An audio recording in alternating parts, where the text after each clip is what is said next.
Добра вечер. Ако често во моето резе се обидувам да најдам нишката која ги поврзува моите обично двајца гости, ако го барам нивниот заеднички именител или што е тоа што ги обединува или ги поистоветува, за вечерва сето тоа ништо не важи. Си реков и не мора секогаш да биде така.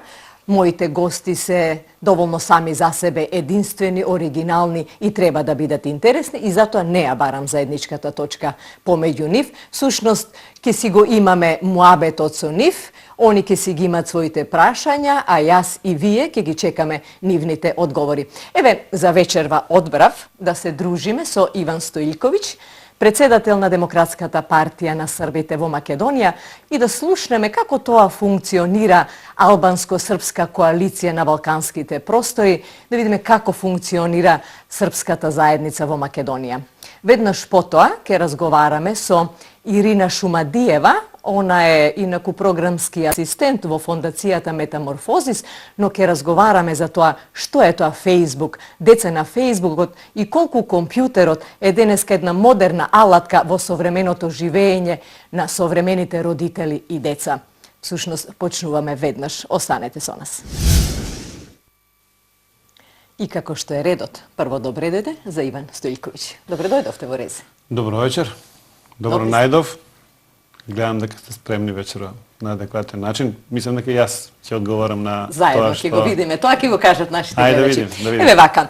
Би сакала да почнам со во македонската биполарност меѓу етничките односи. Најчесто се говори меѓу релациите на двете најголеми заедници, тоа се македонската и албанската. Ајде да видиме како се чувствуваат србите, како се имплементирани, интегрирани и воопшто како функционира српската заедница во Македонија и нивните права. Па добро, во начало тоа две прашања во едно. Значи, кога станува збор за колективни, станува збор за индивидуални права. Кога сме кај индивидуалните права, во начало и србите, и македонците, и албанците во Македонија делат неблагодарната судбина на секојдневното живење, кое не е баш најдобро за сите граѓани во Република Македонија, независно од нивната национална припадност. Од тој аспект да издвоите некого дека има повеќе или некој дека има помалку права, ќе направите голема грешка.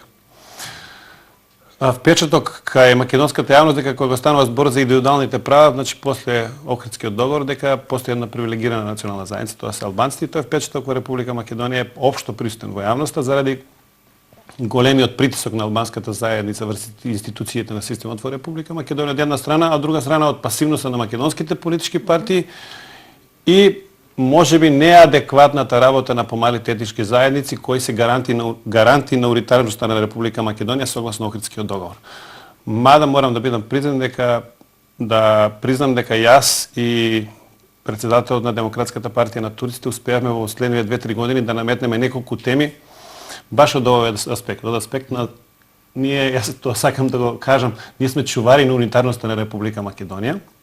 И покренавме низ прашања, меѓу кои промена на изборното законодавство, агенција за човечки и малцински права и слични работи, кои наидоа на топол прием кај македонската јавност од една страна, од друга страна наидоа на сериозна загриженост кај поголемите македонски политички партии кои сметаат дека на тој начин ќе не загубат, односно ќе го изгубат правото да манипулираат со нас и на жесток отпор од албанската заедница која сака с поголем дел од правата да ги задржи само за себе, да не ги даде на другите. Така е, во начало така изгледа тоа на прв поглед.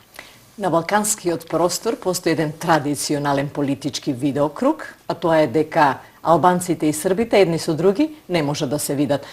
Тоа всушност и произлегува од решавањето, односно независноста на Косово, но пред воопшто да ве прашам за јаболкото на раздорот помеѓу Белград и Приштина, па да кажам и Белград и Скопје, односно за статусот на Косово. Или поточно кажам помеѓу србите и албанците, пошто тоа е историски спор. Би сакала да ве прашам како функционира една албанско-српска коалиција во рамките на кабинетот на премиерот Груевски? А зошто се определувате на функционирање на албанско-српска коалиција само во кабинетот на Груевски? Бидејќи не затоа што поради овој видео. Сега се викам затоа што таа коалиција функционира значи уште од 2002 година. Уште од времето на коалицијата за Македонија заедно, уште за времето значи на владата на Бранко Црвенковски. Па прво функционираше можда интересантно. Прво не разговаравме. Или разговаравме како да не разговараме. И тоа беше многу подно тло за манипулација. Така да, јас ќе ви кажам дека кога стануваше збор за разговори помеѓу мене, како председник на србите и албанците, имаше посредници. Се додека не сватив дека посредниците работат за себе, а не работат ниту за мене, ниту за албанците. И се решив на историски, можеби, исчекор во таа ситуација, побарав јас лично да разговарам со Али Ахмети. Да ги избегнам посредувачите. И мислам дека тој еден краток разговор во владата на Република Македонија од тогашно време отвори многу врати за србите во Република Македонија. Отвори простор за соработка помеѓу нас. Јас не сакам да бидам нереалист во политичкиот живот на Република Македонија, отворено ќе кажам. Албанците во Република Македонија се сериозен политички фактор. И ако сакате да живеете во Македонија, ако сакате да делите дел од придобивките на живењето во Република Македонија, не само обврски, значи морате да соработувате со сите. Од тој аспект и таа соработка не само да е нужна, туку е морално од аспект на зачувањето на правата на србите во Република Македонија. Затоа што се што е спротивно на ова што го зборувам, води во изолација. Ние, србите во Република Македонија, заради тоа што бевме изоставени од Уставот на Македонија, од една страна, и од друга страна заради историската одговорност под наводници за распадот на поранешна Југославија, бевме поприлично изолирани во политичкиот живот на Република Македонија. Јас ќе потсетам дека 2002 година првпат на изборите во Република Македонија еден представник на српската заедница, пратеник во Република Македонија, иако србите во Република Македонија чинат не само значено бирачко тело во Република Македонија, туку чинат и значено расположение во бирачкото тело на Република Македонија. Од тој аспект таа соработка ја гледам како сосема нормална и како сосема природна. И морам да бидам искрен дека во рамките и на партијата и во рамките на српското бирачко тело во Република Македонија на таа тема досега не слушам ниту една примедба.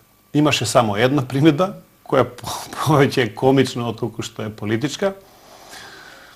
Полицијата во својата акција беше фатила некој човек во врска со крадење дрве или нешто слично, српска националност. Бараше прием кај мене и бараше да му го вратат тракторот кој нормално при такви работи се конфискува. И кога му реков дека тоа е многу тешка работа, дека тоа јас со такви работи не занимавам, дека тоа не може да го изедам, тогаш ме праша: "Добро, вика, како вика амнестирате терористи, вика не може да го амнестирате мојот трактор." Така да тој аспект немаше посериозни приговори.